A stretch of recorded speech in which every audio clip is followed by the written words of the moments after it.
Hola, ¿qué tal? Buenos días, buenas tardes, buenas noches. A la hora que estés viendo este video, saludos, saludos. Soy tu amigo Ernesto Rosa, saludándoles desde México para todas las naciones, al infinito y más allá.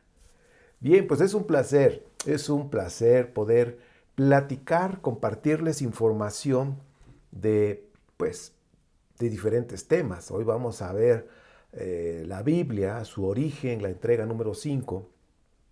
Y pues bueno, vamos a compartir la pantalla y espero que esta información pues sea de utilidad para todos ustedes. Pues bien, recuerden, estás en un canal en donde pues converge la fe, la ciencia, la historia y la espiritualidad.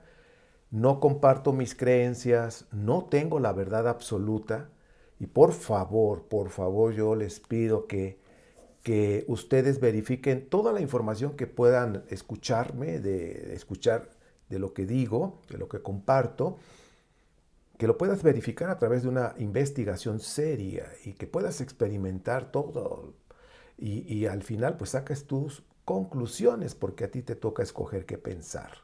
Somos seres pensantes, entonces es importante que sepamos esto. Bien, pues ya que les dije, como en todos los videos, pues no siempre lo estoy diciendo, pero sí, sobre todo cuando entrego información de lo que vamos a ver ahora, sí es importante que recuerden que yo no tengo la verdad absoluta, sino te comparto información de investigaciones que he hecho. Vamos a hablar del mito. Antes de entrar al tema que quiero darles en este día, pues voy a poner sobre la mesa precisamente el tema de lo que es el mito. Vamos a trabajar eso. La historia imaginaria que altera las verdaderas cualidades de una persona, de una cosa, y le da más valor del que tienen en realidad. Esto es el tema. Por decir, ¿qué significa el mito? Pues es eso, precisamente. Es una historia imaginaria. Y aquí, por favor, tomen en cuenta esto. Estos son conceptos que ustedes lo pueden buscar en diccionarios, en enciclopedias, libros de historia, en libros de mitos, en fin. Y vamos a encontrar esto. Es una historia imaginaria, o sea, que altera las verdades, las verdaderas cualidades que tiene alguna persona. Bueno, más allá de lo que tú te puedas imaginar. Dice, también es una historia fabulosa de tradición oral. Y esto no lo pierdas de vista. Tradición oral. ¿Se acuerdan del juego del teléfono descompuesto que das el mensaje a alguien que está ahí y luego se lo dice a la otra persona y ya cuando llega y da toda la vuelta y llega la persona con el mensaje original, está totalmente distorsionado el mensaje? Ahora imagínate una historia, un relato que lo cuenta ya de manera mítica, o sea, como dice ahí, alterando las verdaderas cualidades de esa persona, y luego esa persona se lo cuenta a otra y a otra. Imagínate al final el que ya lo llega a escribir, o sea, toda esa alteración que hubo en el camino. Entonces es una historia fabulosa de tradición oral que explica por medio de la narración las acciones de seres que encarnan de forma simbólica fuerzas de la naturaleza, aspectos de la condición humana, entre otras cosas. Se aplica especialmente a las acciones de los dioses o héroes de la antigüedad. Entonces, es una manera que tenían en la antigüedad de expresar, de transmitir un mensaje y pues la mejor manera que tenían pues era de la manera mitológica o mítica. Bien, también hablando de estos, de la cuestión mítica o de los mitos, pues hablando de personajes, pues hay héroes, criaturas sobrenaturales, como lo vamos a ver también una de las versiones de la creación, hablando también de dioses. Entonces tenemos héroes, tenemos criaturas sobrenaturales, pero también tenemos dioses. Hablando de tradiciones, pues responde a una cultura determinada, a las tradiciones propias de cada pueblo, Cada pueblo pues tiene sus tradiciones, China, Japón, los aztecas, los incas, en fin, tienen diferentes, ahora sí que tradiciones, de acuerdo a la zona, de acuerdo a su cultura. También hay relatos del origen de la creación, como acabo de mencionar, la creación del hombre, la creación del mundo, la creación de una ciudad, ¿sí? De un fenómeno, de un pueblo natural. Entonces, vemos ahí cómo es que se crean los pueblos, pero date cuenta, la mitología, ¿sí? Están diciendo, relatando y que con el tiempo se ha ido distorsionando, ¿sí? Aumentando esas cualidades y que pues hasta ya después la persona con la que recibe finalmente ese relato ya lo escribe, dándole también el escritor, dándole su toque y a veces pues exageran las tintas ahí, ¿verdad? Ese es el mito, ¿sí? Transmitiendo un mensaje, transmitiendo una historia, pero ya con rasgos exagerados, llevando a una cuestión ahora sí que fantástica, quizás algo que ya no es o no pasó, ¿verdad? Bien, hay personajes que esto nada más como un comentario, porque la enseñanza de ahora vamos a hablar acerca de la creación y algunas cosas que se manejan ahí en la Biblia. Personajes míticos que murieron, que resucitaron y ascendieron al cielo para reinar desde ahí, pues hay varios que están en la historia y que están escritos, que están en sus relatos. Pues tenemos por supuesto a Horus, un personaje egipcio donde su nacimiento fue anunciado por seres celestiales, nació, fue circuncidado, lo bautizaron, tuvo discípulos, caminó sobre el agua, hizo milagros, murió, resucitó, apareció a algunas personas y luego ascendió al cielo para poder reinar desde allá. Ese es Horus. Pero datos como ese tipo que les estoy hablando, pues Hércules, hablando de Hércules, pues también es el hijo de un dios, fue ahora sí que procreado por un dios en un ser humano, en una mujer, y pues como dice un semidios que murió, resucitó y ascendió al cielo para gobernar.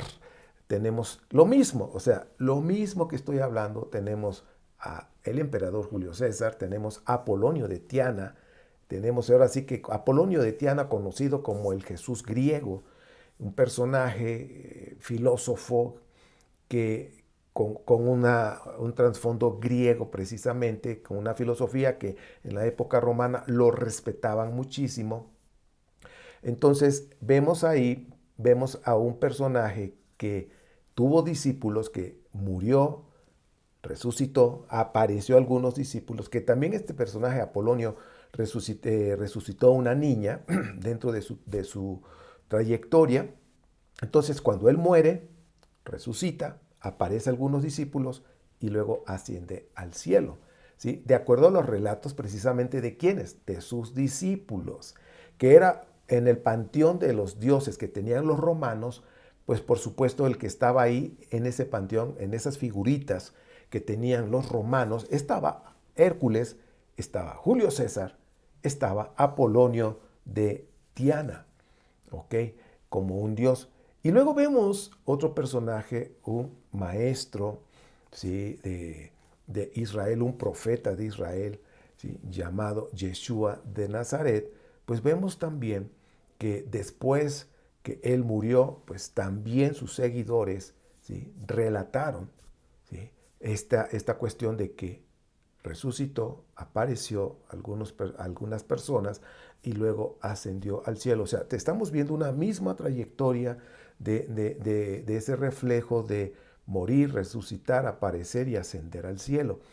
Todo esto, ¿con qué finalidad? Como ustedes ven ahí, lo que dice en la pantalla, todos los relatos describen, ahora sí que hablando de sus héroes, lo describen que murieron, resucitaron y ascendieron al cielo, o sea, aparecieron y ascendieron al cielo, es para llevarlos a un nivel de divino, a un nivel Dios, ¿ok?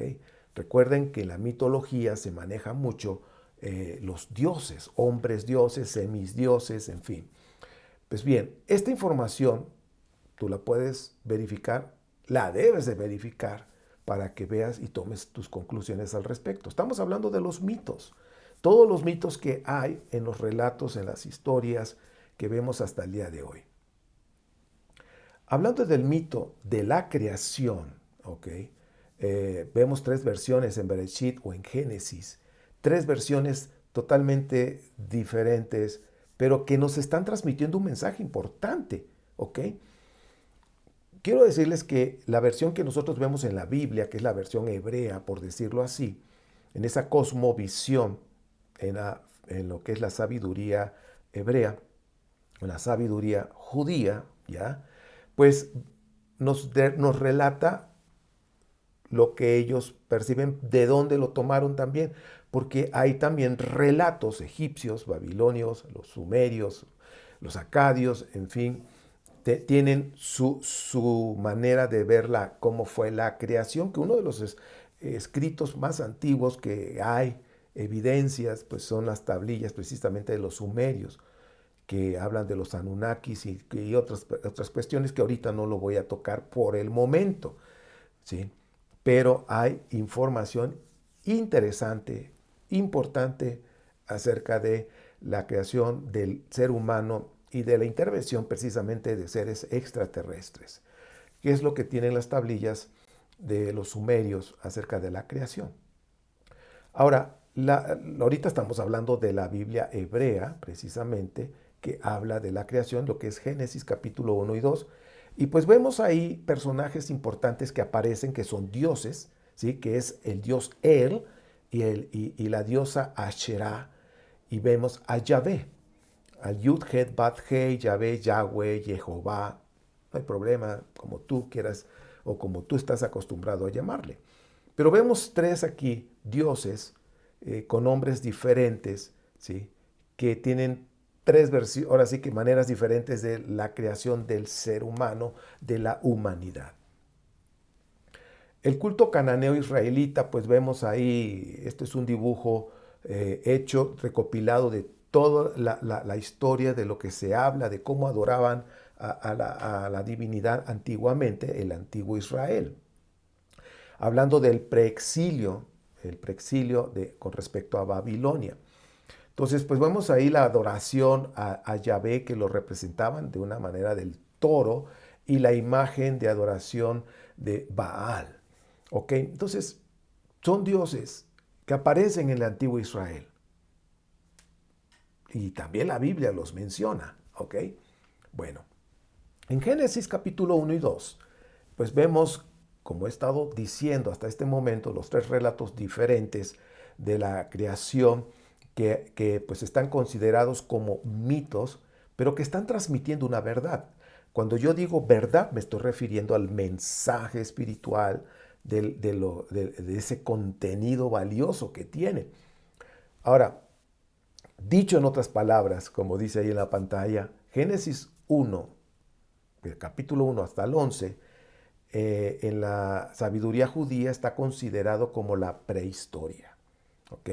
En donde viene el relato de la creación, donde habla de un diluvio que sí existió, que sí hubo, que fue aproximadamente son como que 12,000 años, hace 12,000 años aproximadamente, que existió un diluvio, sí, que la Antártida, la Atlántida fue sumergida, esa ciudad donde hay rastros de todo eso, en fin, que no es el tema, pero para que te des cuenta que todo lo que es el diluvio que sucedió y que cada cultura lo expresa, lo escribió y lo expresa como lo comprendieron, precisamente Génesis también tiene su versión de lo que es el diluvio, y que tienen a un Noé, que tienen un arca, que en otras culturas tienen otros nombres, pero que están hablando de lo mismo. ¿Qué sucedió? Sí, sí sucedió ese diluvio. Ahora, Génesis 1 hasta el 11 está considerado como la prehistoria, ¿sí? Ahora, no es literal, no hay historicidad que respalde todo esto, pero que sí es una verdad que están transmitiendo. Ahora, ¿es una verdad y que sí sucedió lo del diluvio? Sí sucedió. A lo que yo me refiero al personaje llamado Noah o Noé, ¿sí? Y todo el relato que nos está transmitiendo del arca y que todo esto y de los animales, en fin, pues esa es la versión hebrea. Pero ese no es el tema. Yo te sugiero un libro que al menos en la Universidad de Jerusalén, hay dos universidades importantes en Israel, la de Tel Aviv y la de Jerusalén, en donde hay personajes, historiadores, arqueólogos de mucho respeto, ¿sí? Y que todo, ahora sí que esta parte educativa de ciencia en Israel consideran a este libro, Los mitos hebreos, donde Robert Graves con otro personaje recopilaron toda la mitología que se ha llevado en toda esa historia del pueblo de Israel. ¿Sí? Consideran que toda esa información lo consideran y lo respaldan y lo recomiendan. Yo por eso también te lo recomiendo. Vale el esfuerzo de leerlo, de ver cómo al menos los mitos hebreos hablan precisamente del libro de Génesis, ¿sí? Todo lo que hay detrás de esta mitología hebrea. Ahora, he leído el Humash la Torah, donde traen midrash, interpretaciones, en fin, acerca de lo que es la Torah. Y quiero decirte que esos midrash y comentarios rabínicos que hacen, muchos son mitos de lo que ellos hacen, de lo que ellos comentan. ¿Sí? Y yo lo descubrí cuando leí el libro de los mitos hebreos y luego vi los comentarios rabínicos, digo, pues son los mitos que se han manejado en la historia de lo que es el judaísmo. Que el judaísmo realmente floreció después del exilio, precisamente cuando levantaron el segundo templo y realmente pues vemos que la historia dice después del exilio, cuando ya regresaron los judaítas, regresaron a su tierra en Judá o al reino del sur conocido, pues ya vemos que pues ahí fue cuando empezó realmente el judaísmo que ahora conocemos, ¿sí? Pues bueno, entonces estamos hablando del capítulo 1 al capítulo 11 dentro del mismo judaísmo, así lo considera la prehistoria, la prehistoria. Del capítulo 1 y 2 que hemos estado mencionando acerca de la creación, vemos que aparecen dos dioses, el dios El y Yahvé. Ahora, a lo largo, tan solo a lo largo de Génesis, vamos a ver diferentes maneras de percibir la divinidad con sus nombres, ¿ok? Y pues ya del capítulo 12 en adelante hasta el final de lo que es el libro de Génesis, pues es una hermosa epopeya, ¿ok?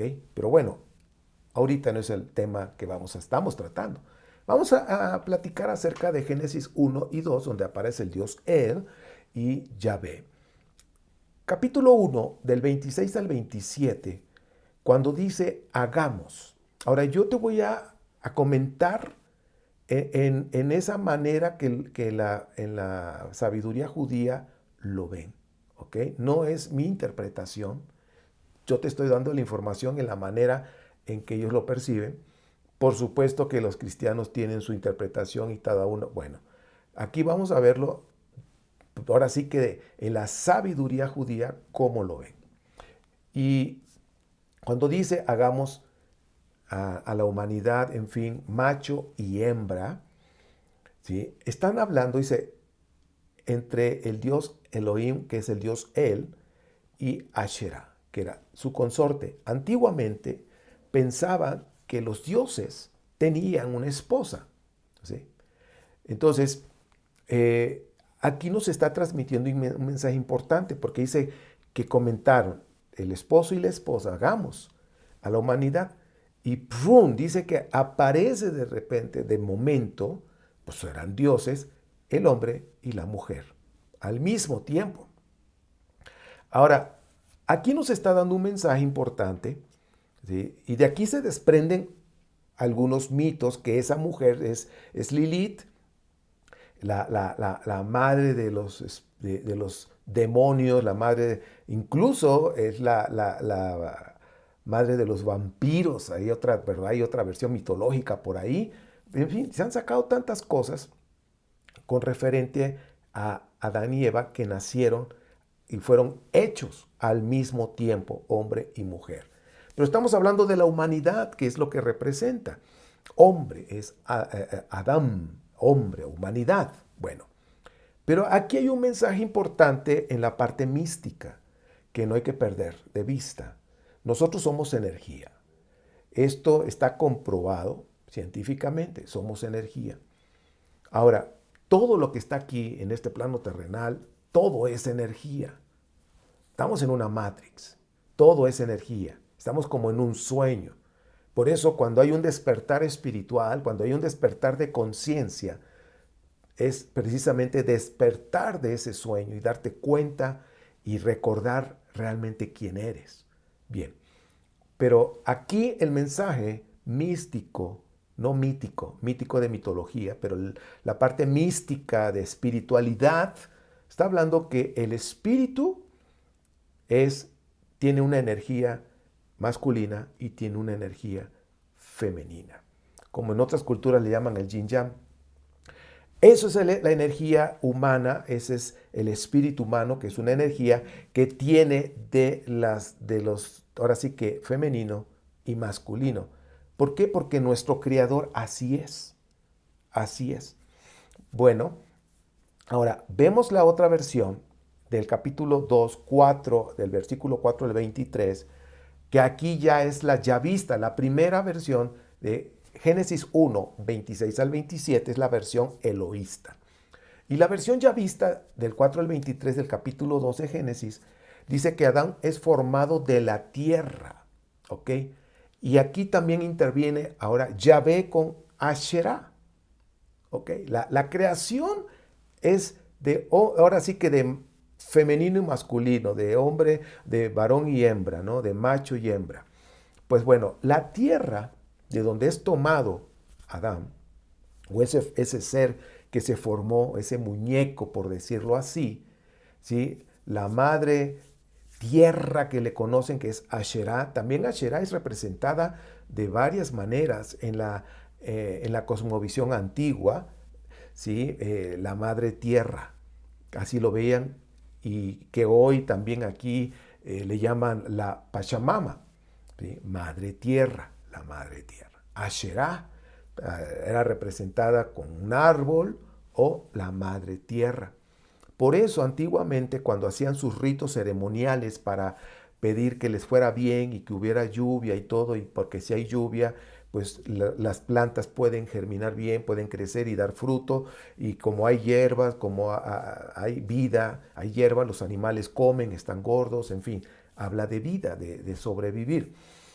Antiguamente hacían rituales en donde había relaciones sexuales delante de sus dioses, hablando del templo, hablando del primer templo, ¿sí? Que ya también lo vamos a ver con más calma en su momento cuando lleguemos, pero ahorita es como un comentario para que se den cuenta cómo lo veían. Donde había relaciones sexuales, las famosas hombres sagrados, santos, apartados nada más para eso, y mujeres, y tenían relaciones sexuales delante de sus dioses, ¿sí? De ahí viene también los cantos del libro de Cantares, que son cantos precisamente que eran en esa ceremonia, cantos totalmente sexuales, el libro de Cantares, pues bueno, o el escrito de Cantares. Y eso hacía que para que podemos decir que sus dioses también pudieran antojarse de esa relación de hombre y mujer, esa relación sexual, entonces viniera la lluvia. La lluvia representaba el semen, ¿sí? Del dios, y que llegaba a la tierra, que era la madre tierra, y entonces la lluvia germinaba, traía esa semilla que era el semen del dios, y pues ¡pum!, embarazaba la tierra, que es la madre tierra, y por eso ¡pum!, florecía la tierra, y pues era un buen año de cosecha. Antiguamente así lo veía. Bien, entonces vemos en esta segunda versión, la versión yavista, que era esta versión donde la madre tierra pues es la que va a formar, y es cuando viene aquí en esta perspectiva el Creador, el varón, y sopla de su espíritu, ¿sí? Acuérdense, un espíritu que hay masculino y femenino, y sopla precisamente para que haya vida en ese ser. Ahora, vamos a seguir. Esto es en la versión ya vista. En el antiguo Israel, pues adoraban a la diosa madre Asherah. Existían poemas acerca de esta diosa dirigidas a ella. Por ejemplo, Proverbios 8, del 1 al 4, pues está en las alturas, hablando como un ser espiritual, precisamente del 22 al 31 de ese capítulo 8, fue ahora sí que la primera que estuvo ahí en la creación, fue la primera creación, y 32 al 36 habla como una madre ya. Entonces, dése cuenta cómo antiguamente este proverbio dirigido precisamente a la diosa creadora también, por eso viene en relación Proverbios 9 del 1 al 6, que construyen aún un templo para la sabiduría, para la diosa madre, ¿sí? Con 7 pilares, que era característica de los templos de los dioses. Ahora, aquí dése cuenta que la diosa madre la relacionan con la sabiduría, ¿sí? Entonces vemos Proverbio 8, la sabiduría, que está hablando de una diosa madre. Antiguamente, hace 50, 60 mil años, la humanidad que vivía en ese tiempo, ellos pensaban, incluso hay dibujos rupestres en rocas, en fin, allá en Francia, en Europa, en donde hacían sus dibujos, donde se han encontrado esculturas pequeñas, donde hay es la figura de una mujer con pechos grandes, que simboliza comida en abundancia, ¿sí? Una mujer como gordita, en fin, la diosa madre. O sea, ellos pensaban que del Dios no era hombre, era mujer. Entonces, actualmente en el canal me han comentado que Dios nada más es hombre, o también le puedo llamar mamá, es también madre, no nada más padre. Algunos me han comentado en el canal de YouTube. Entonces, digo, sí, o sea, es la energía que hay tanto energía femenina como masculina. Si eso existe en nuestro Creador, que aquí que vimos en Génesis 2, que sopló de su mismo espíritu, y que somos una extensión, somos espíritu que venimos de la fuente que es nuestro Creador, pues así es, ¿verdad? Pues bueno, es para que se den cuenta que en la antigüedad siempre pensaron que había un Dios hombre, una Dios mujer, una diosa. Asherah, ¿sí? Que Génesis 3:24, Proverbios 8:35, Deuteronomio 33:2, que hablan de este personaje, de la diosa madre, pues Asherah es representada por el árbol de la vida, que es un almendro. Y si se dan cuenta, el almendro, ¿sí? El fruto parece como una vagina de una dama, ¿ok? Y esto es importante que nosotros vayamos comprendiendo en la antigüedad cómo representaban a sus dioses. Y cuando se habla el árbol de la vida, ¿sí? Está relacionado precisamente con esa sabiduría, pero está relacionado también con una diosa creadora, una diosa madre. Para que se den cuenta cómo pensaban en la antigüedad, cómo eran sus creencias en la antigüedad según su nivel de conciencia. Ahora, Adán es tomado de la tierra, ¿sí? Y no tiene mujer. Aquí está solo. Nace un varón. Ahora sí que sopla el Creador su espíritu sobre, ahora sí que un muñeco de barro, y tiene vida. Vemos ahí que está cerrado, no tiene vida, es parte de esa tierra, de ahí se forma.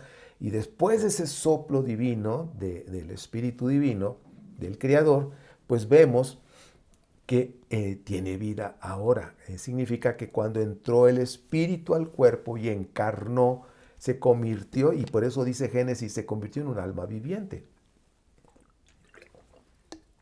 Un alma viviente, como lo muestra precisamente Génesis. Cuando un espíritu encarna, ya no es espíritu, es un espíritu encarnado o alma, es lo mismo. Pues bueno, esto es lo que nos está transmitiendo Génesis. Ahí está. Ahora, el investigador, hablando ya, pues está solo el hombre, no tiene un consorte, no tiene una mujer, no tiene a quien entregarle sus quincenas. Entonces, el investigador Sioni Sevit sostiene, de acuerdo a la lectura, fíjense, a la lectura en hebreo original, sostiene que Eva proviene del hueso del miembro viril de su pareja en el paraíso. Es decir, cuando formaron a Eva, lo formaron de un hueso del miembro viril del hombre. Ahora, hueso, o sea, oye, ¿cómo está eso? Dice, pero si el pene humano no tiene nada óseo, o sea, no tiene un hueso. Pues bueno, hay un artículo que aquí lo estoy mencionando, el artículo publicado en la revista de Arqueología Bíblica, ¿sí? De 2013, aquí dice Bíblica Archaeology. Bueno, ya esto para el inglés, Review 2013, está ahí esta investigación, esta aportación de este investigador que vale la pena ponerle atención, que yo les voy a compartir ahora sí que lo más importante de su investigación.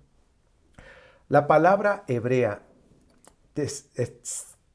tselá, ¿sí? Con una T al principio, tselá, que aparece varias veces en el Génesis, dice, no se debe traducir como costilla, sino que más bien es una expresión que hace referencia a los miembros que salen del cuerpo humano en posición erecta. Es decir, yo estoy aquí derechito, mi columna, mi espalda está derechita, entonces todo lo que pueda salir fuera de mi cuerpo, a eso se refiere, ¿ok? Pues no son los brazos, sino algo de mi tronco, qué es lo que puede salir. Entonces dice, en el varón solo hay uno, a no ser que seas una especie de gorila Goku y que tengas cola, dice ahí, ¿no? Entonces, hay algo, ¿qué es? Bueno, vamos a seguir con esta investigación. Dice, como hombres y mujeres, dice, tienen la misma cantidad de costillas, porque la teoría dice que se tomó de la costilla y de ahí se hizo a la mujer. Pero tenemos la misma cantidad, según la cuestión científica, en teoría de dónde proviene Eva. Y así es como los antiguos israelitas intentaron explicar la singularidad del pene humano. Uno de los pocos mamíferos que no tiene el báculo, o también llamado hueso peniano, explica Sevit. Entonces, ante a ese punto, se dice, de acuerdo a este relato de Génesis, que se tomó, de acuerdo a esa palabra, que se tomó de ese hueso que tenía el humano, que ahora ya no lo tiene. ¿Por qué? Porque se tomó de ahí para formar a la mujer. Entonces te das cuenta, dos relatos diferentes, dos posiciones diferentes, pero que nos están transmitiendo un mensaje, que se complementan uno con otro. ¿Ok? ¿Y qué podemos sacar de la versión ya vista? La versión ya vista nos está dando el mensaje que nosotros, ahora sí que el soplo del Creador, de su mismo espíritu, es decir, somos del mismo espíritu de nuestro Creador. Somos espíritu, ¿por qué? Porque salimos de Él. Somos luz porque Él es luz. ¿Ok? Esto es importante que nosotros lo comprendamos. Somos amor porque nuestro Creador es amor. Y por eso venimos a esta tierra, a recordar quiénes somos. Somos hijos de Dios, somos hijos de luz, somos amor. Y es lo que debemos recordar en este plano terrenal, en un plano dual, en un plano en donde hay sufrimiento, donde hay dolor, pero que tenemos que despertar de ese sueño y recordar que somos amor. Que no es fácil amar al prójimo, no, pero ese es el reto, ese es el desafío. Entonces Génesis nos está transmitiendo un mensaje poderoso en la cuestión de espiritualidad, que nuestro espíritu tiene tanto energía masculina como femenina, porque venimos de nuestro Creador y que somos luz, que somos amor. porque somos espíritu. Bien, continuemos. Entonces, hablando de los mitos, las leyendas, novelas y parábolas que la Biblia tiene, ¿ok? Eso no nos debe de afectar, mis queridos amigos. No, a mí no me afecta. Oye, que esto es una parábola, oye, esto es una novela, Esther. ¿Y cuál es el problema? Yo no tengo ningún problema para eso. Dice aquí la pantalla, dice, recordemos que Jonás, Ruth, Esther, pues son escritos parabólicos, o sea, son parábolas, Esther es una novela, en fin, adaptada en la cultura judía. Dice, sus mensajes espirituales son verdad, así es, pero no tienen historicidad. No, no tiene. Pero ¿cuál es el problema? A mí no me afecta que no tengan historicidad, es decir, que no sucedió como lo dice de manera literal. No hay problema. Te voy a decir, en mi caso, ¿qué hago? Si yo estoy leyendo la Biblia, estoy leyendo un relato que es un mito, o que es una leyenda, o que es una parábola, o que es una novela, a mí eso para mí está en segundo plano, porque yo me pregunto, bueno, este relato, ¿en qué me ayuda a ser mejor persona? Repito, número uno, ¿en qué me ayuda a ser mejor persona? ¿En qué me ayuda a aumentar mi luz? Entonces yo voy a tomar de esa parábola, de ese mito, de esa historia, ese relato, yo voy a tomar todo ese mensaje de espiritualidad, todo lo que a mí me va a ayudar a crecer, lo que a mí me va a ayudar a ser mejor persona. Por eso les digo, la Biblia tiene una gran riqueza espiritual, que por muchos años a mí me ha ayudado a crecer, me ha ayudado a ser mejor persona. Y ahora he dejado en segundo término si fue o no fue, si sucedió o no sucedió, si es mito, leyenda, en fin. Para mí me da igual, porque para mí lo más importante es mejorar, ser mejor, ser la mejor versión de mí mismo cada día. Y por eso siempre has escuchado que digo, hoy soy mejor que ayer, pero puedo mejorar mi propia versión. De eso se trata la vida, mejorar tu propia versión, no de estar defendiendo posturas teológicas. Ahora, si esa postura teológica te ayuda a ser mejor persona, excelente. Si te ayuda a mejorar tu propia versión cada día, excelente. Sigamos adelante, seamos felices. Como siempre digo, vibra alto. ¿Qué significa? Tu luz, tu amor, lo más alto. Disfrutemos la vida y seamos felices. Bueno, sigamos la conclusión. Esa es mi conclusión. Falta la tuya, ¿eh? Por favor, falta la tuya. Todo el mensaje de la Biblia es verdad, porque es un mensaje espiritual. Pero no todo tiene historicidad. No todo ha sucedido así. Y escribí esto en la pantalla. El hecho de que algunos relatos de la Biblia no es literal, o sea, no sucedió, porque no tiene historicidad, no significa que no sea una verdad el mensaje de espiritualidad que transmite. Ojo, esa es mi aportación. Evitemos caer en la bibliolatría, porque eso detiene tu crecimiento y evolución, convirtiéndote en un fundamentalista. El fundamentalista es cerrado, todo lo toma de manera literal. El fundamentalista no quiere investigar, el fundamentalista no quiere usar la razón para pensar. Eso es el peligro de la bibliolatría. Mi sugerencia es, abre tu mente, atrévete a pensar, porque a ti te toca escoger qué pensar de todo esto. Y reitero lo que yo hago. La Biblia para mí es un libro importantísimo en mi crecimiento. ¿Por qué? Porque hay mucha riqueza espiritual. Y yo tomo todo lo que me ayude a crecer, todo lo que me ayude a mejorar mi propia versión cada día. Porque a eso he venido a esta tierra, a mejorar mi propia versión, a evolucionar, a crecer en luz, ¿sí? Y esa luz es amor. Pues bueno, mis amigos, mis amigas, ahora a ti te toca escoger qué pensar. Te estoy dando información, yo no tengo la verdad absoluta. Te toca a ti verificarlo a través de una investigación seria para que concluyas y saques esas importantes conclusiones y escojas qué pensar. La bibliolatría parte de, sugiero, donde he estado recopilando información, hay más, pero por el momento, El monoteísmo y poder de Tomás Romer, buenísimo ese libro, Los mitos hebreos de Robert Graves, que también lo mencioné, Introducción al Antiguo Testamento de Tomás Romer también, y la Biblia El Peregrino, tomo 1, 2 y 3, lo recomiendo, de Luis Alonso Choquel. Trae comentarios históricos que conectan con la misma Biblia hebrea o la Biblia cristiana, lo recomiendo igual, porque son datos de historia. Entonces vas leyendo y vas viendo historia y vas comprendiendo lo que la Biblia pues, nos está transmitiendo. Recuerda esto que es importantísimo. La Biblia no es un libro de historia.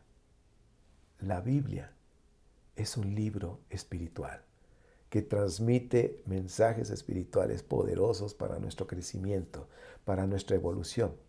Eso es lo que ha hecho poderoso a una nación llamada Israel, porque Israel se enfoca más en el mensaje místico, en el mensaje espiritual, y eso es lo que toman y eso es lo que hacen. Por supuesto que hay diferentes ideologías religiosas dentro del mismo judaísmo, pero lo más importante es el mensaje espiritual que transmite, que es una gran riqueza, de veras, una gran riqueza. Bueno, agradezco que me hayas acompañado en esta quinta entrega de la Biblia. La Biblia, su origen, lo no contado, ¿sí? Y pues ahora te toca a ti escoger qué pensar. Yo soy tu amigo Ernesto Rosas, transmitiendo desde México para todas las naciones, al infinito y más allá. Nos vemos en la próxima, si nuestro Creador nos lo permite. Bendiciones.